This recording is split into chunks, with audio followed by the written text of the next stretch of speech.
So class 12th board exam problem. Last term में मैंने आप लोगों से कुछ प्रॉब्लम सॉल्व डिस्कस किया था, जिसमें मैंने करंट की लीड लैग, कब इंडक्टर होगा, कब कैपेसिटर होगा, इन सारी बातों को हमने आपसे डिस्कस किया था।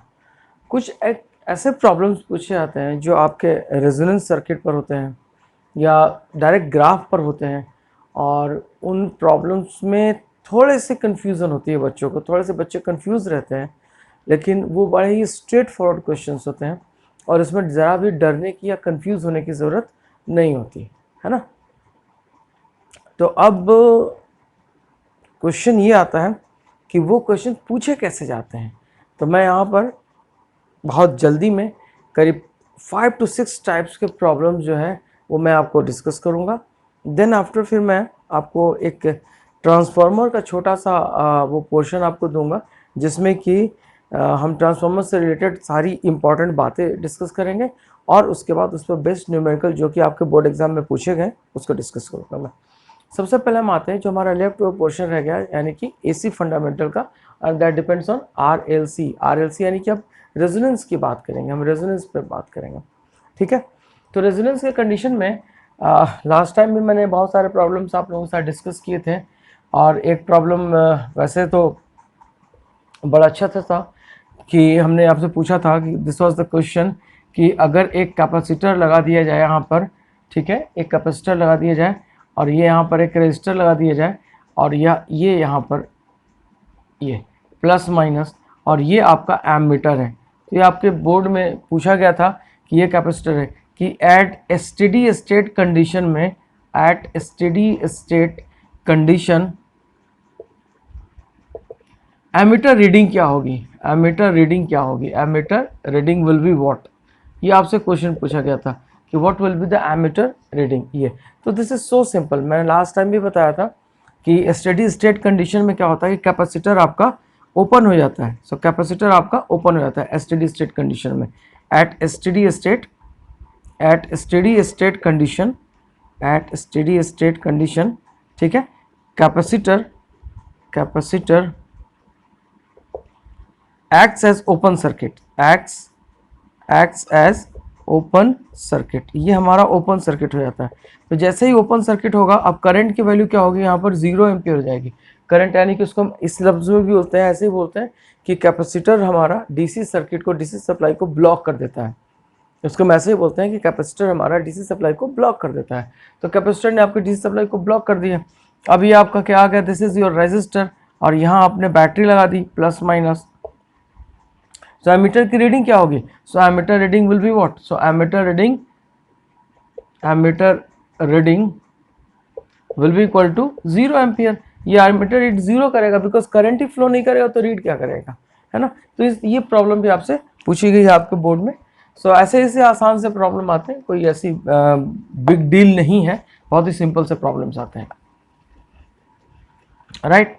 अब अगर हम इसके बाद बात करते हैं तो एक और प्रॉब्लम आपसे पूछी जाती है, आपको एक ग्राफ दिया जाएगा और आपसे पूछा जाएगा कि इंडक्टेंस की वैल्यू बताओ, और फिर आपसे पूछा जाएगा कि आप इस फ्रीक्वेंसी पर इम्पिडेंस की वैल्यू बताओ। ये आपसे क्वेश्चन है, बहुत अच्छा क्वेश्चन है, मैं आपको दिखाता हूँ। जैसे आपसे एक क्वेश्चन पूछा जाएगा कि ये आपके पास एक एक्सेल ग्राफ है, this is frequency versus inductive reactance graph, this is 0। ये आपका जो ग्राफ दिया हुआ है, this is inductive reactance, inductive reactance, ये आपको इंडक्टिव रिएक्टेंस दिया हुआ है, और ये आपका फ्रीक्वेंसी दिया हुआ है। तो अब आप इंडक्टिव रिएक्टेंस और फ्रीक्वेंसी की अगर हम बात करें, तो inductive reactance is equal to omega L, ये होता है, मेरे को मालूम है, और ये हमको ग्राफ दिया हुआ है, this is the given, this is given in question, ये आपका क्वेश्चन में है, ये आपको ग्राफ दिया हुआ है, आपको सोचने की जरूरत नहीं है। और ये इंडक्टिव रिएक्टेंस की जो यूनिट होती है दैट इज ओम, तो आपको ये भी दिया हुआ है कि दिस इज 2 ओम, 4 ओम, ये 6 ओम और ये 8 ओम, ये आपको दिया हुआ है।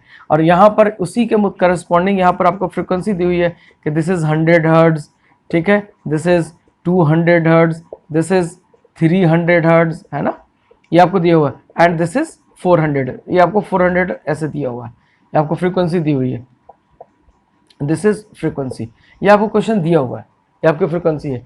तो अब ऐसा है कि ये ग्राफ ऐसा दिया नहीं हुआ है, ये होता ही है, ये ग्राफ होता ही है, आपको कुछ भी नया सोचने की जरूरत नहीं, होता है। कैसे?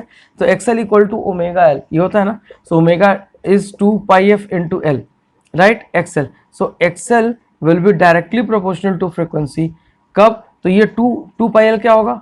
2 पाई एल, ये हमारा क्या होगा? This 2 pi L will B constant, ये हमारा कॉन्स्टेंट बन जाएगा।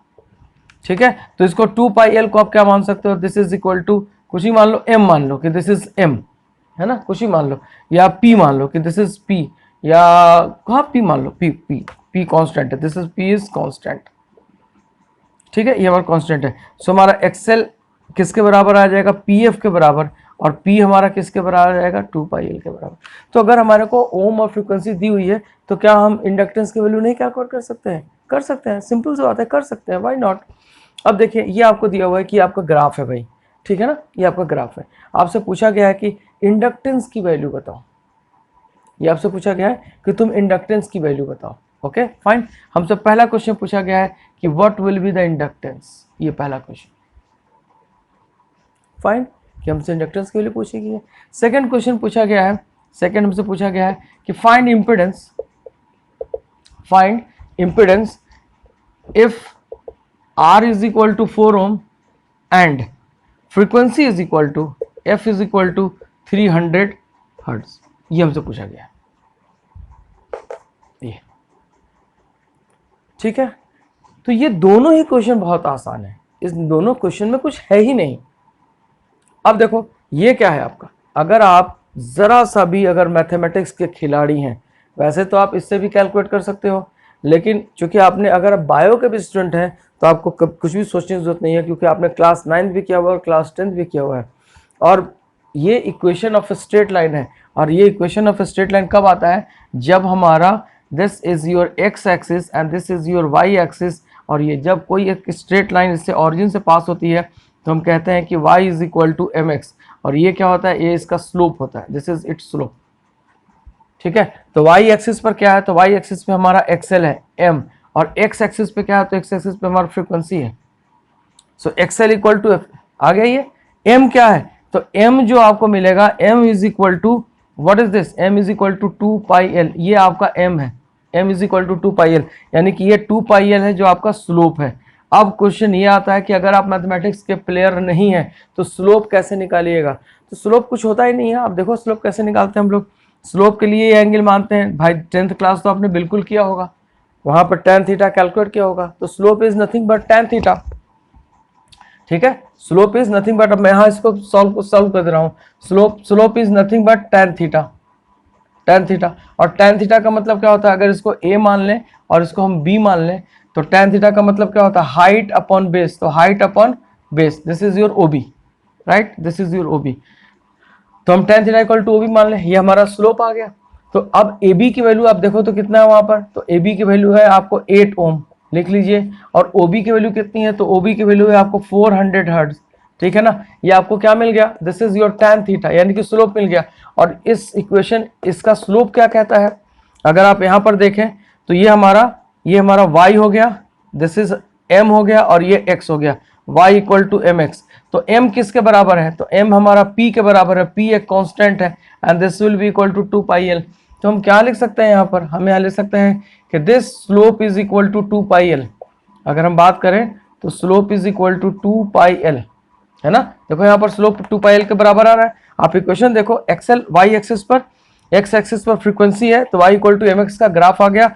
तो y यहाँ, x यहाँ, तो m क्या है? Slope, and slope is equal to p, और p की आपने वैल्यू क्या निकाली यहाँ पर?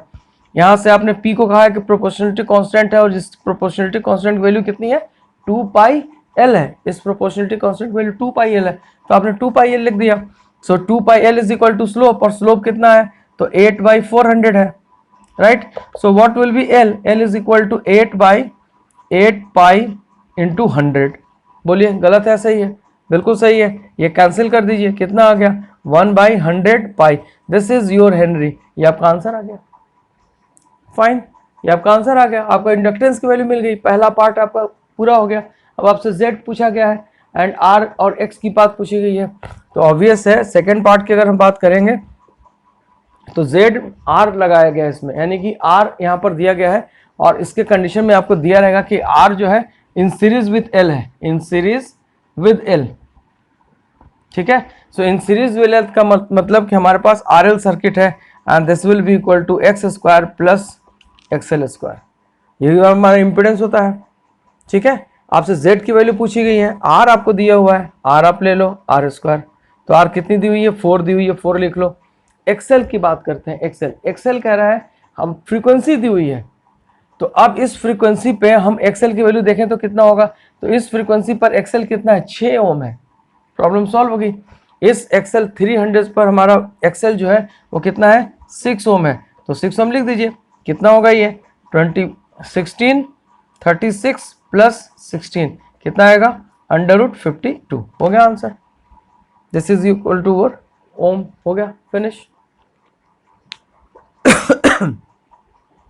तो ये प्रॉब्लम आपसे पूछी जाती है। अब इस प्रॉब्लम को आप देख के आप बता सकते हैं कि इस प्रॉब्लम में कुछ है ही नहीं, सिर्फ थोड़ा सा ब्रेन लगाना है और कोई बात नहीं है, फाइन, ठीक है। अब आइए नेक्स्ट प्रॉब्लम एक और पूछी जाती है, उसके बारे में भी हम जरा डिस्कस कर लें।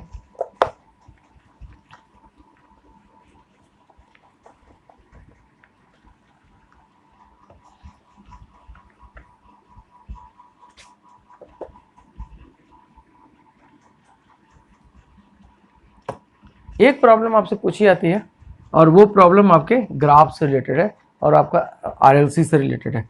ये है आपका ग्राफ, दिस इज ओमेगा, और ये आपको दिया हुआ है, एक ग्राफ आपका ये है, ठीक है, और इसकी क्वालिटी फैक्टर दी हुई है Q1, ठीक है, और ये आपका इसका रेजोनेंट फ्रीक्वेंसी दिया हुआ है FR1, ये दिया हुआ है। अब यहीं पर एक ग्राफ आपको ये भी दिया हुआ है ऐसे, और ये आपकी क्वालिटी फैक्टर Q2 होगी, ठीक है, ये आपका करंट दिया हुआ है, ठीक है। अब एक ग्राफ आपका ये भी दिया हुआ है ऐसे, ये आपका Q3 आ गया 3, सो दिस इज Q2, ये सबसे ऊपर Q3 चला गया और ये आपका Q1 आ गया और ये आपका Q2 आ गया, ठीक है। सो Q1 जो है वो ये आपका Q1 है।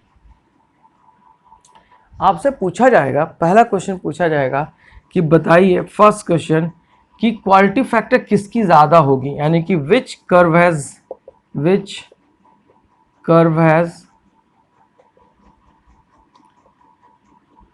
ग्रेटेस्ट क्वालिटी फैक्टर, ग्रेटेस्ट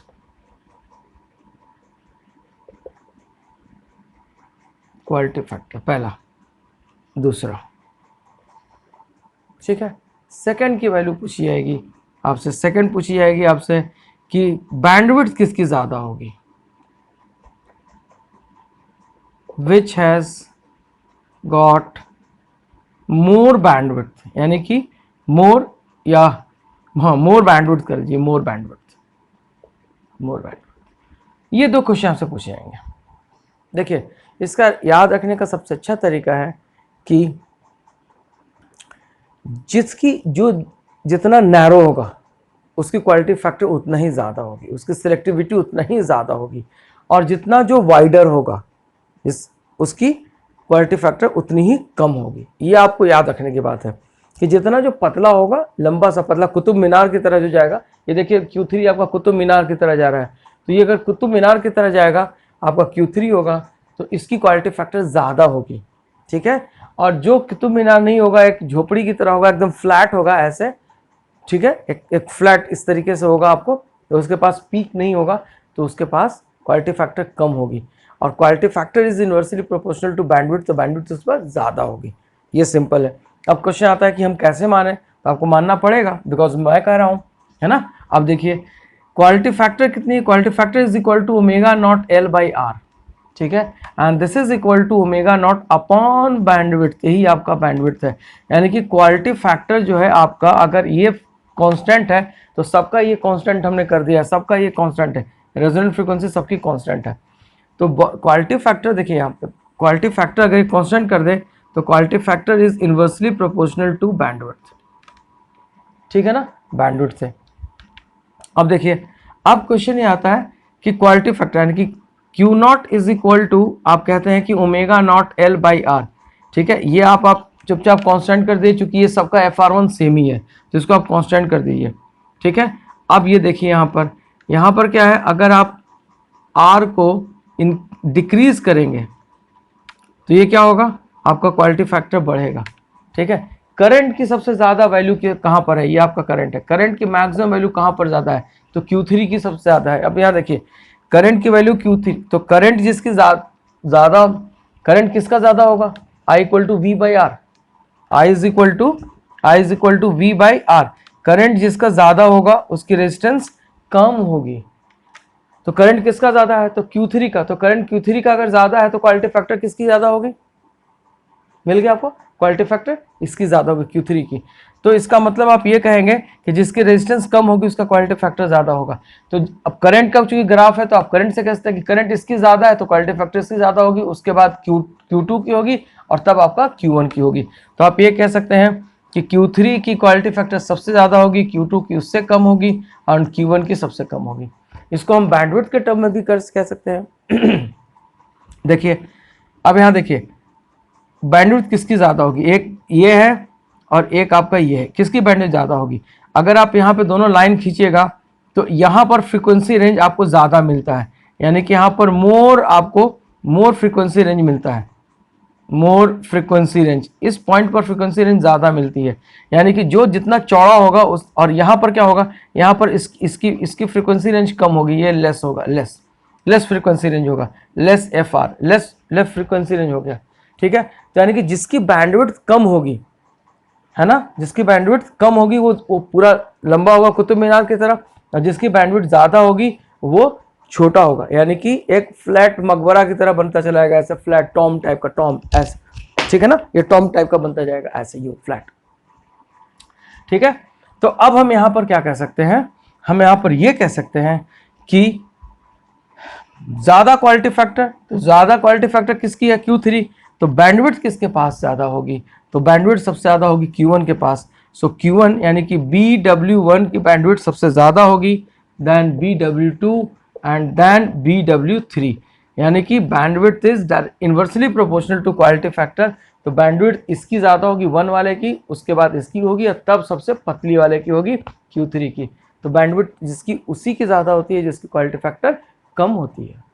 ठीक है ना, बैंडविड्थ जिसका ज़्यादा फ्रीक्वेंसी रेंज होगा तो उसका बैंडविड्थ ज़्यादा होगा, जो कम फ्रीक्वेंसी रेंज होगा उसकी बैंडविड्थ कम होगी। अगर बैंडविड्थ अगर कम होगी तो क्वालिटी फैक्टर ज़्यादा होगा ही होगा। ठीक है, क्लियर। तो ये प्रॉब्लम भी आप सॉल्व कर सकते हैं, ये इसमें भी कोई डाउट नहीं है, ये भी आप बहुत स्मार्ट हैं, इसको भी आप कर सकते हैं। चलिए आगे चलते हैं, हम इसको देख लीजिए, देखिए तो बोर्ड पूरा आ रहा है ठीक से, यस बहुत बढ़िया। चलिए 2-3 मिनट और आपका लूँगा, तीसरा टाइप का प्रॉब्लम भी आपको मैं सॉल्व करवा दे रहा हूँ, फिर मैं इसको ड्रॉप करूँगा अभी। आइए एक और प्रॉब्लम आपसे पूछा जाएगा, वो भी हम डिस्कस कर लेते हैं। अच्छा जी, अच्छा जी, अच्छा जी, अच्छा जी, अच्छा जी, आइए। अब देखिए यहाँ पर ये आपको ग्राफ दिया गया, ये आपका रेजोनेंट ग्राफ दिया गया ऐसे, दिस इज योर ग्राफ, ये क्वेश्चन है आपका, and this is your I and E, आपका रेजोनेंट ग्राफ आ गया। ये आपका बैंडविड्थ यानी कि ये आ गया, दिस इज योर I0 यानी कि रेजोनेंट के टाइम की कंडीशन, ये ω0 आ गया, ये आपका ω1 आ गया और ये आपका ω2 आ गया, राइट। आइए ये आपका आ गया IRMS यानी कि this will be equal to I0/√2। ठीक है, आपसे जो क्वेश्चन पूछा जाता है यहाँ पर, आपसे क्वेश्चन पूछा जाएगा कि ये बताओ कि अगर हमारा फ्रीक्वेंसी ω0 से बड़ा होगा तो उस कंडीशन में हमारा सर्किट का नेचर लैगिंग होगा कि लीडिंग होगा। क्वेश्चन देखिए बहुत बढ़िया, फाइंड द नेचर ऑफ, बहुत बड़ा क्वेश्चन है, find the nature of circuit if omega is greater than ω0 and this will be equal to ω0 आपको दिया है, यानी कि ओमेगा आपकी फ्रीक्वेंसी जब इससे बड़ी हो गई तो उस कंडीशन, ओमेगा इससे बड़ी हो गई तो उस कंडीशन में क्या होगा। अच्छा क्वेश्चन है, बहुत अच्छा क्वेश्चन है। ठीक है, तो सर्किट हमारी कैसी होगी, इस बात का जवाब मेरे पास भी नहीं है भाई, आई डोंट नो क्या किया जाए। कैसे, जब find the nature of the circuit if omega naught is greater, omega is greater then, and दूसरा भी लिख ही लीजिए कि find the nature of circuit if omega is smaller than omega naught. तो इस सवाल का जवाब है कि हम YouTube पे सर्च करेंगे और इस क्वेश्चन को डाल के देखेंगे और देखेंगे कि इसका किसने कैसा कैसा इसका सॉल्यूशन बना रखा है, तो जवाब मिल जाएगा हमको, ठीक है। लेकिन अगर YouTube की सप्लाई ना रही तब क्या होगा, है ना, यानी कि जब एग्जामिनेशन हॉल में बैठे हुए हैं और उस वक्त आपसे ये क्वेश्चन पूछ दिया गया तब क्या कीजिएगा, है ना। तो तब के लिए आंसर सुन लीजिए क्या कैसे करेंगे। देखिए यहाँ पर हम ओमेगा नॉट की बात करते हैं। देखिए यहाँ पर अगर बात करते हैं तो यहाँ पर आप कहते हैं कि भाई एक्सएल हमारा एक्सी के बराबर होगा, ठीक है ना। ओमेगा नॉट पे हमारा एक्सएल मैं लिख दे रहा हूँ यहाँ पर, at omega naught XL is equal to XC, यानी कि omega naught L is equal to omega naught सी।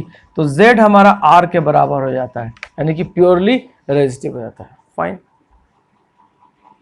अब आपसे कहा गया कि नहीं हम इंक्रीज कर रहे हैं, तो देखिए फर्स्ट कंडीशन, सेकंड कंडीशन की बात करें कि when omega is greater than omega naught, तो अब हम ओमेगा एल निकालेंगे। So omega L will be is equal to XL, ठीक है, और 1 upon omega C is equal to XC. अब ये बताओ कि अगर हम ओमेगा को इंक्रीज कर दें तो एक्सएल क्या होगा, बढ़ेगा, और ये क्या होगा, ये घटेगा, एक्सी घटेगा आपका, ठीक है ना, ये घटेगा, ठीक है ना। ओमेगा को अगर हम इंक्रीज कर दें तो एक्सी हमारा घटेगा और एक्सएल बढ़ेगा। इसका मतलब क्या होगा कि XL will be greater than XC, और XL will be greater than XC होगा तो जेड हमारा क्या आता है, under root R square plus XL minus XC whole square, ठीक है। और एक्सएल हमारा बड़ा है तो इस कंडीशन में क्या बोलेंगे कि हमारा एक्सएल अगर बड़ा है तो हम बोलेंगे कि inductance is dominating, inductance is dominating in nature, so current lags voltage or voltage leads current। दोनों ही बातें होती है भाई। इंडक्टर में वोल्टेज, अगर वोल्टेज के टर्म में लोगे आप करंट को रेफरेंस लेके तो वोल्टेज लीड करता है, और अगर करंट के टर्म में हम बात करें और वोल्टेज को फिक्स कर दें तो हम बोलेंगे कि करंट हमारा वोल्टेज के राइट फिक्स कर दें, ये दिस इज आवर वी, तो ये करंट हमारा नीचे की तरफ आएगा और हम ये कहेंगे कि करंट हमारा लैग कर रहा है, ठीक है। तो इंडक्टर में करंट लैग करता है बट वोल्टेज लीड करता है, ठीक है। तो ये हो सकता है, यानी कि हमारा करंट जो है वो लैग करेगा अगर करंट के टर्म में बात की जाएगी तो, और सर्किट जो होगी हमारी वो इंडक्टिव होगी। सो circuit is inductive, circuit is inductive, ठीक है। अब आइए हम अपने दूसरे क्वेश्चन पर आते हैं। अब आपको जवाब मिल गया होगा। दूसरा क्वेश्चन कहता है कि इफ ओमेगा नॉट से छोटा कर दिया जाए, यानी कि अगर omega naught is equal to 1 by under root L C है और जेड एक्सएल की बात करें, ठीक है। अब ओमेगा आप ले रहे हैं तो ओमेगा नॉट घटा दे रहे हैं, किससे, एक्सी से, है ना, ओमेगा नॉट से घटा दे रहे हैं। तो अब मुझे बताओ XL is equal to omega L, अगर ओमेगा घट गया तो एक्सएल क्या होगा, घट जाएगा, और एक्सी के बारे में क्या है, ओमेगा सी, तो अगर ये घट जाएगा तो ये क्या होगा, बढ़ जाएगा। So now XC is greater than XL, so capacitive reactance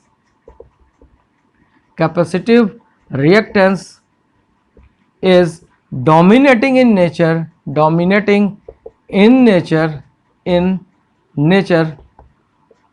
so circuit becomes capacitive, और कैपेसिटिव सर्किट का कैसा नेचर होता है, सो कैपेसिटिव सर्किट में करंट क्या होता है, लीड करता है। आई होप कि आपको बोर्ड दिख रहा होगा, यस, ठीक है। सो आई होप आपको बोर्ड दिख रहा होगा। तो आपकी सर्किट अब कैसी होगी, कैपेसिटिव हो गई, और अगर कैपेसिटिव हो गई तो क्या कहेंगे हम कि IC लीड्स VC और कह दें, और VC लैग्स IC।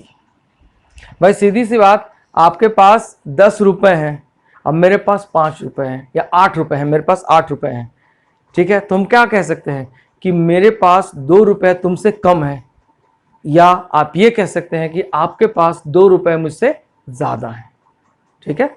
आपके पास 10 रुपए, मेरे पास 8 रुपए, तो हम ये कह सकते हैं कि मेरे पास 2 रुपए आपसे कम है, और या तो आप ये कह सकते हैं कि आपके पास 2 रुपए मुझसे ज़्यादा है। सेम, IC लीड्स VC और VC lags IC। Same is the case with 8 रुपया एंड 10 रुपया, right. So this is your problem. ये आपसे पूछा जाता है, ये आपके बोर्ड के क्वेश्चंस हैं। आई होप कि मैंने बड़ी ईमानदारी से इसको एक्सप्लेन करने की कोशिश की है और आपको समझ में आया होगा। आपको कैसा लगा please do write to me in comment box, ठीक है। Thank you very much. गंदे कमेंट्स मत कीजिएगा, अच्छे कमेंट्स अगर हो तो कीजिएगा, अदरवाइज कोई ऐसी इशू नहीं है। ये आपके हेल्प के लिए है, ये आपके मेरी जो मेहनत है, अगर आपको उसमें 5% की भी अगर फ़ायदा हो जाए तो मैं ये समझूंगा कि मेरी मेहनत कामयाब हो गई, right. Thank you very much.